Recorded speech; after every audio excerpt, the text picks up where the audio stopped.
parte da minha exposição é baseada numa experiência que nós temos lá em Franca, que é uma comissão interdisciplinar de ação judicial, de ações judiciais. Essa comissão só foi à frente também pelo idealismo dessas duas profissionais, grandes profissionais, que estão aqui, são pessoas ligadas à FAEPA, que ajudam a gerenciar a farmácia de alto custo de Franca. E, enfim, vamos adiante. Antes de ingressar propriamente no tema, gostaria de fazer algumas ressalvas. Me foi proposto como tema o judiciário e as demandas de assistência à saúde. Eu sempre gosto de ressalvar que a gente vai falar de judiciário, eu pertenço ao Ministério Público, que é uma instituição que não está dentro do judiciário, mas ela faz parte do sistema de justiça. Então, para a gente ter clareza, nós vamos falar aqui, em linhas gerais, não só do judiciário, mas do sistema de justiça como um todo, da advocacia privada, da defensoria pública, do Poder Judiciário e do Ministério Público, que é a instituição que eu integro há quase 23 anos. Vou me deter mais na atuação do Ministério Público, para tentar expor um pouco do modelo que a gente tem lá em Franca, dessa Comissão de Ações Judiciais.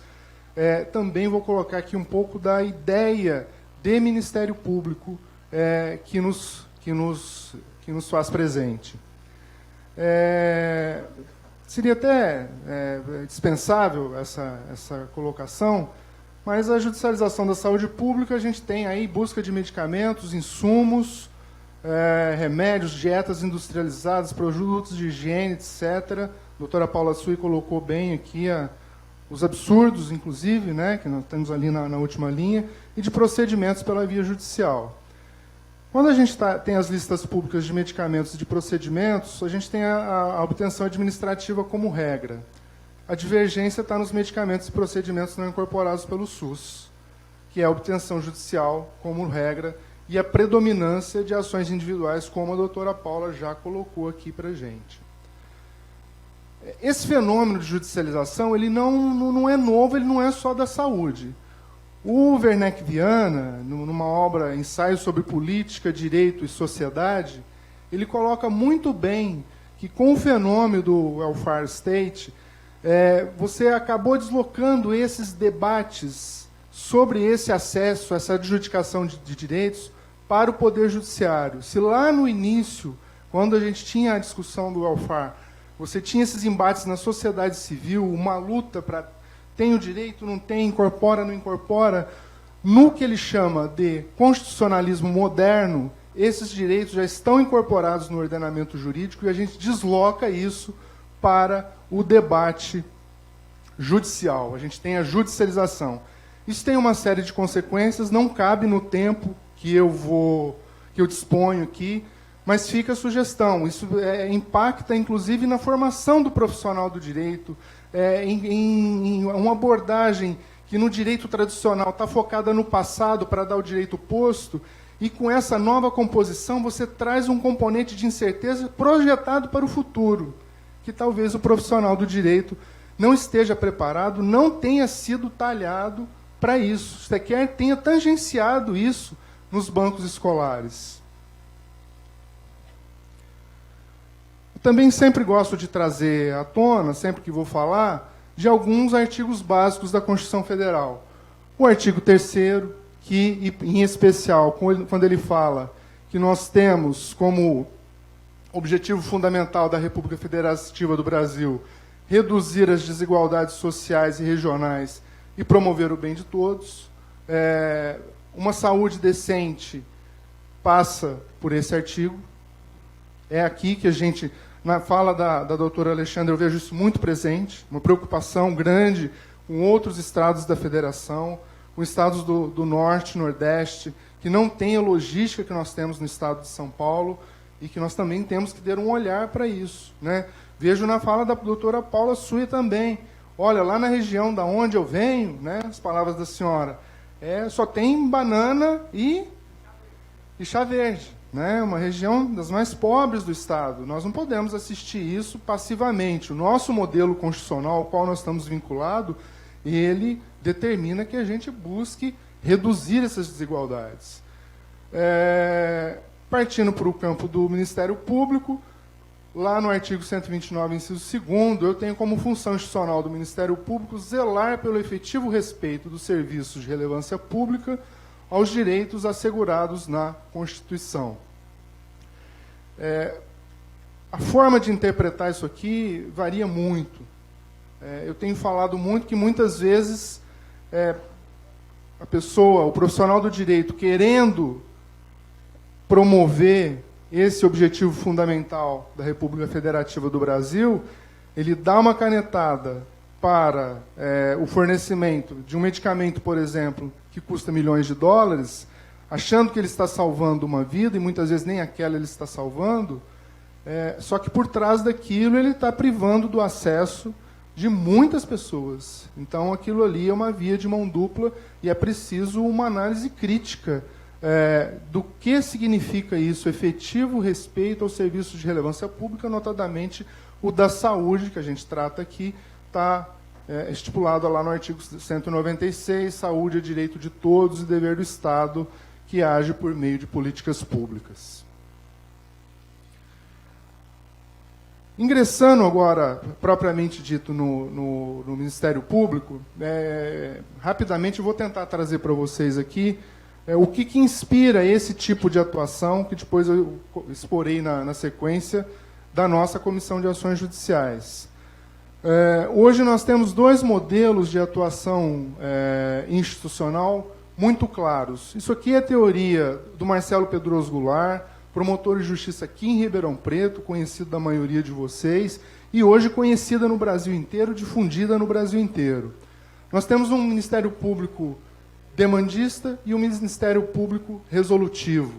No Ministério Público demandista, a gente tem o protagonismo do processo judicial, o inquérito civil como instrumento de coletas de provas só para ajuizamento da ação civil pública, e a solução do conflito ela sempre passa pelo Poder Judiciário, via ação civil pública.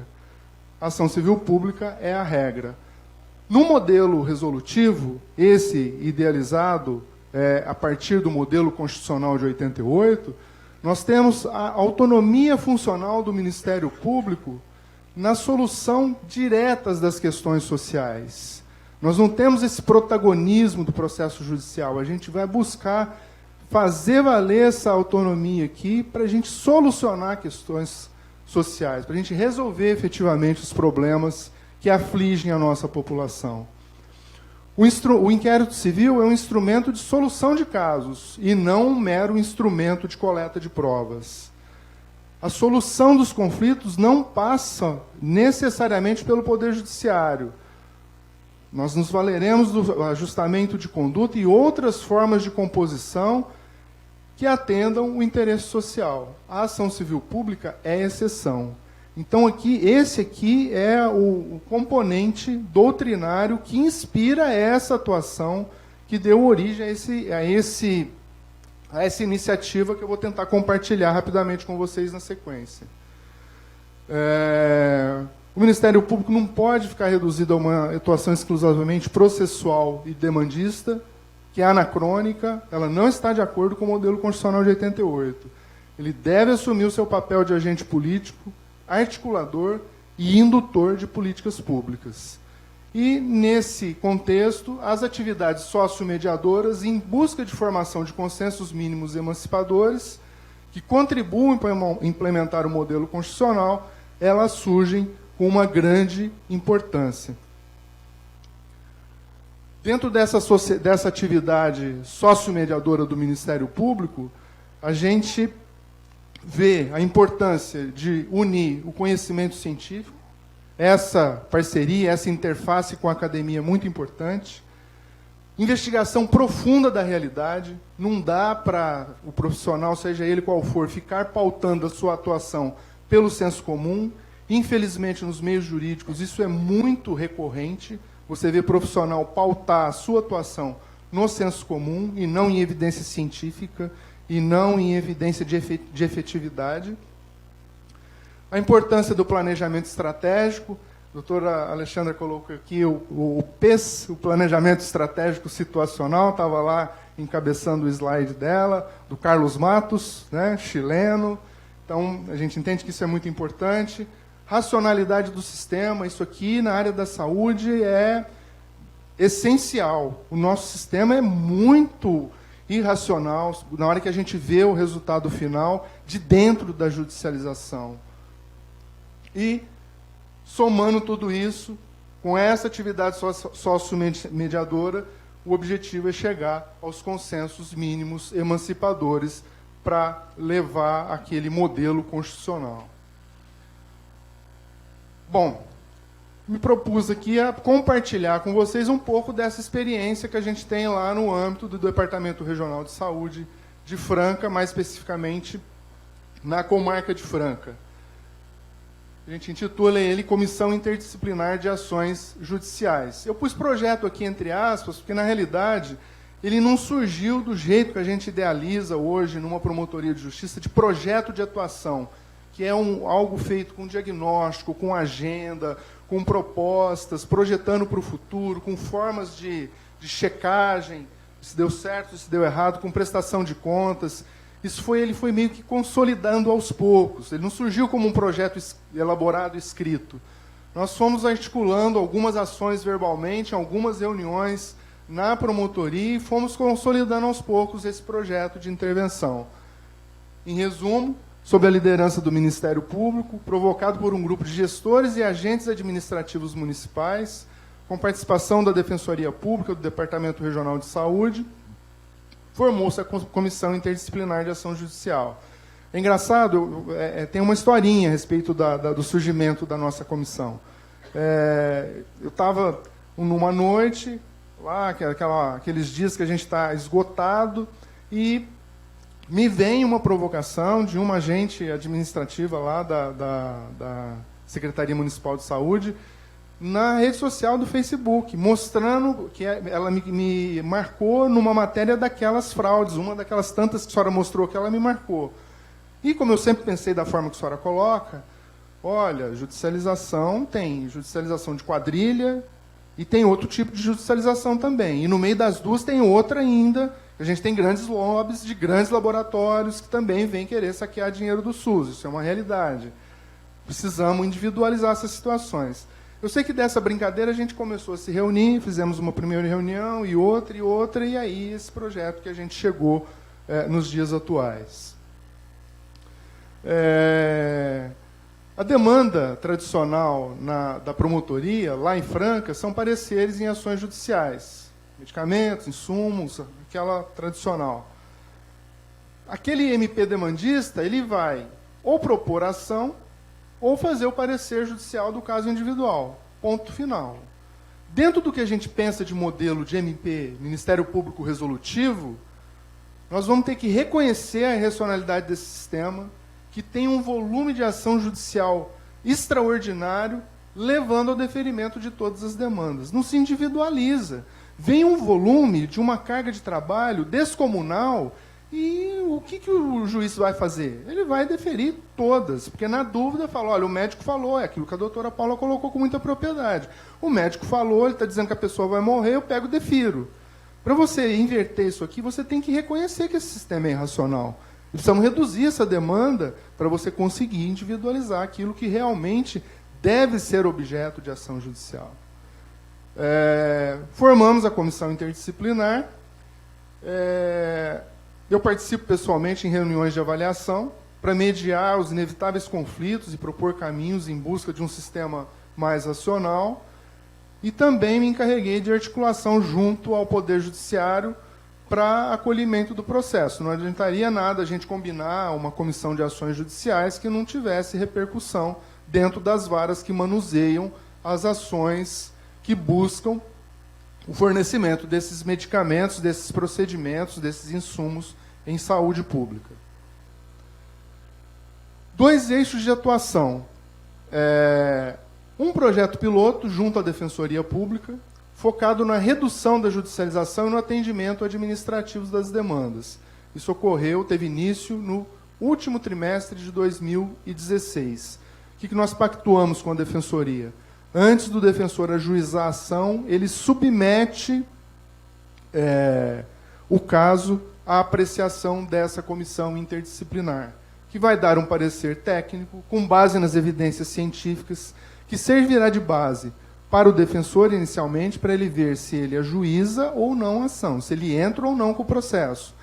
E se ele tomar essa decisão, necessariamente ele vai instruir a ação e o processo dele com o parecer para que sirva também de subsídio para o juiz decidir se ele dá ou não a tutela de urgência e norteia o juiz também nos atos subsequentes do processo. O segundo eixo, que ele se deu no segundo semestre de 2017, nós ampliamos para atingir as ações propostas pelos advogados privados. Foi onde nós fizemos um prévio convencimento dos juízes para que eles encaminhassem os casos para a comissão antes da decisão da tutela de urgência. Então, hoje, se um advogado privado entrar com uma ação para pedir um medicamento, uma cirurgia, uma dieta, primeiro passo, o juiz vai dar um despacho, encaminhe-se para a comissão de ações judiciais. Existe um prazo para essa comissão fazer essa análise, normalmente de 15 dias. A gente tem uma combinação lá de uma regra de exceção em casos graves para haver sinalização e isso tramitar mais rapidamente para a parte não ficar assistida, e tem funcionado razoavelmente.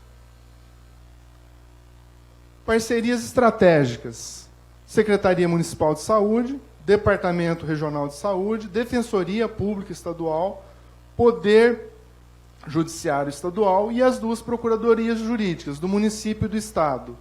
Coloquei aqui que são parcerias secundárias, porque, sob o nosso olhar, que estamos lá desde o começo, dentro dessa comissão, ainda poderia haver um engajamento um pouco mais efetivo das duas procuradorias. A gente vê várias demandas que passam necessariamente pela procuradoria jurídica, pelas procuradorias jurídicas, e às vezes a gente fica lá com uma dificuldade de encaminhamento. O objetivo geral é reduzir os objetivos, né? Reduzir a judicialização, induzir o uso racional dos limitados recursos orçamentários disponíveis, conferir maior racionalidade ao sistema, coibir ações criminosas de quadrilhas especializadas, agilizar o atendimento de demandas por saúde. Os fluxos administrativos, eles são muito mais eficientes do que a tramitação judicial. O judiciário não está preparado para manusear essas demandas. Ora ele dá prazo de 24 horas num negócio que é inviável, ora ele dá um prazo maior, não tem conhecimento técnico disso. Se a gente conseguir privilegiar os fluxos administrativos, a gente vai assistir, sem a menor sombra de dúvidas, melhor a população que realmente é usuária e dependente do SUS. Dificuldades que a gente encontrou durante todo esse caminho aí, isso aí já vão 2 anos praticamente que a gente tem essa experiência da Comissão de Ações Judiciais.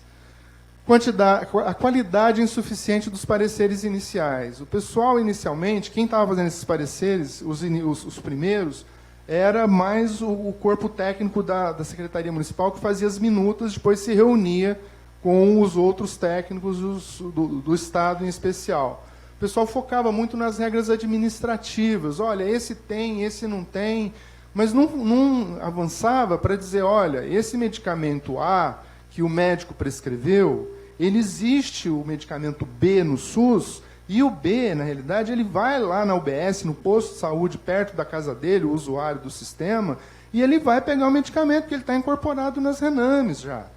E mais, seu juiz, o A custa 100 vezes mais que o medicamento B. Então, no começo, a gente não tinha isso. Com essas reuniões de avaliação, a gente foi ajustando, os pareceres foram melhorando, e hoje a gente chegou num nível que a gente considera razoável. A gente sempre está tentando aperfeiçoar.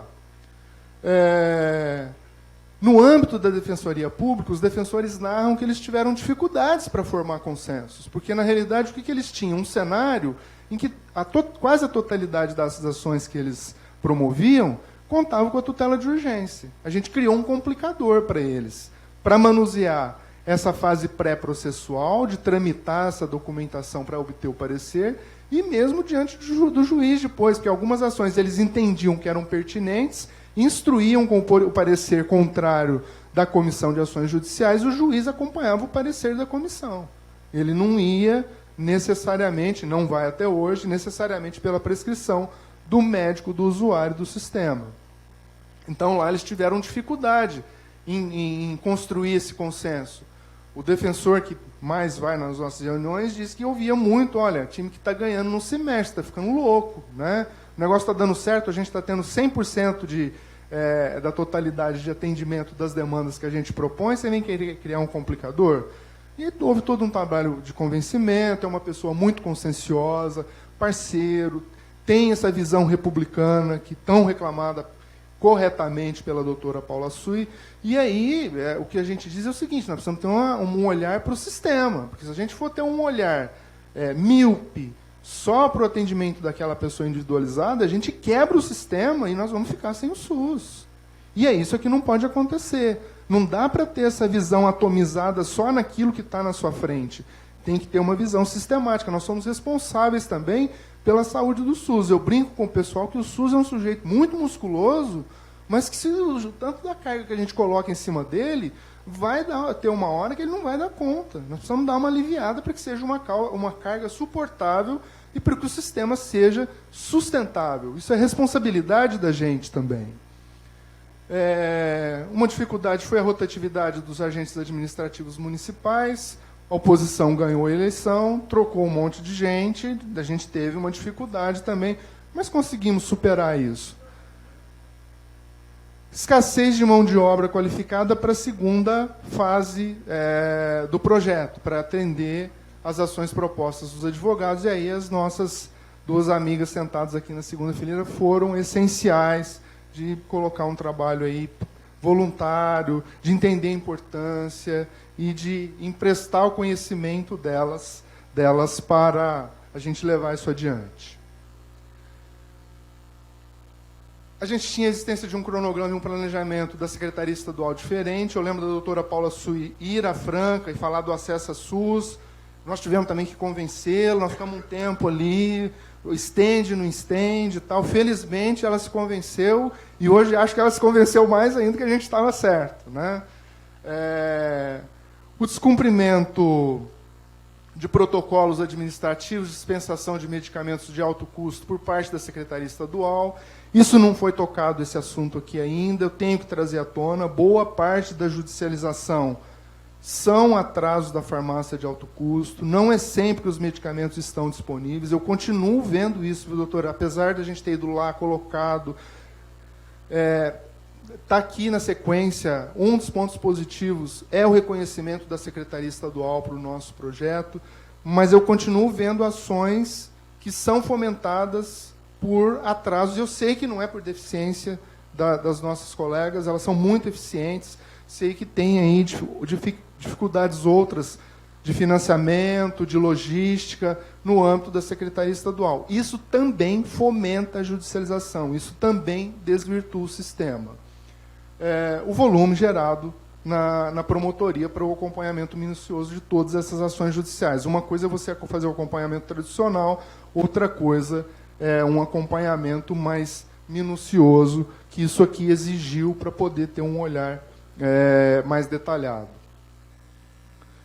Avanços e conquistas desse projeto. Nós tivemos a efetiva redução da judicialização. Hoje nós temos um sistema mais racional e enxuto, que favorece a individualização de casos, essencial nessa matéria. Isso eu já ouvi tanto na Secretaria Estadual, o sistema CODES, que a doutora Paula coordena lá na Secretaria, constatou isso.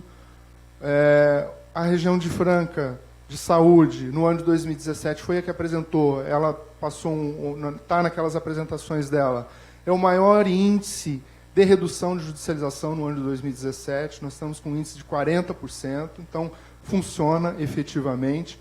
Ouvi que essa redução também, estive conversando com o juiz recentemente, com a equipe técnica dele, lá os assessores dele, ele também reconhece essa redução, que favorece o trabalho, que soma esforço para a gente ter algo mais racional. Coibição de abusos e distorção, opção pelos medicamentos de listas oficiais. enfrentamento de lobbies de grandes laboratórios multinacionais. Isso está presente, né? Vem aqui nas falas que me antecedem e a gente não pode ignorar essa realidade. Eu sou o promotor de justiça que zela pela saúde pública ou pelo interesse privado de alguns grandes laboratórios multinacionais? Tem que ter essa análise crítica. E a gente tenta fazer isso. Um fenômeno que a gente identificou lá são práticas patrimonialistas dos convênios médicos que empurram para o SUS o atendimento de demandas mais dispendiosas.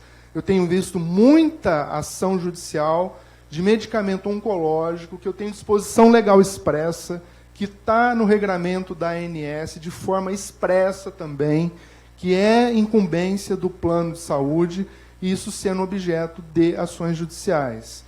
Tenho feito um movimento contrário a respeito disso. Tenho ganhado umas, outras o juiz tem vacilado, mas ainda está muito no começo para fazer uma análise mais global. Mas é algo necessário, um enfrentamento necessário. O Supremo Tribunal Federal ele tem o julgamento de constitucionalidade da lei que determina o ressarcimento para o SUS daquilo que for despendido pelos convênios médicos, que lá, incidentalmente, no julgamento, está inscrito lá que, primordialmente, o atendimento dos usuários dos convênios médicos cabe aos convênios, e, na sua impossibilidade, ao SUS. E nesta situação, caberia o ressarcimento. Então, o Supremo Tribunal Federal está dando o norte. Primordialmente, cabe ao convênio médico. Eu tenho usado esse link para falar para o juiz, isso aqui não é do SUS, isso aqui é do convênio médico. A ação tem que ser direcionada para outro réu, não é o Estado e o município que tem que estar no polo passivo da ação. Como eu disse aos senhores, algumas têm dado certo, outras nem tanto, mas é um negócio que é um movimento ainda, é todo um processo. Me dei conta disso aí no final do ano passado, de meados do ano passado para cá, já tive alguns êxitos. Tivemos a superação da perspectiva meramente demandista, que, sob a aparência de dar acesso às ações de saúde, na realidade, muitas vezes eu estou defendendo interesses de grandes laboratórios.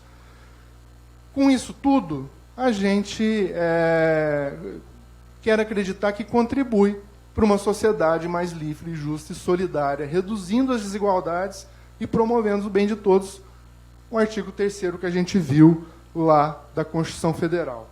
Vou me permitir mais dois... Está finalizando já.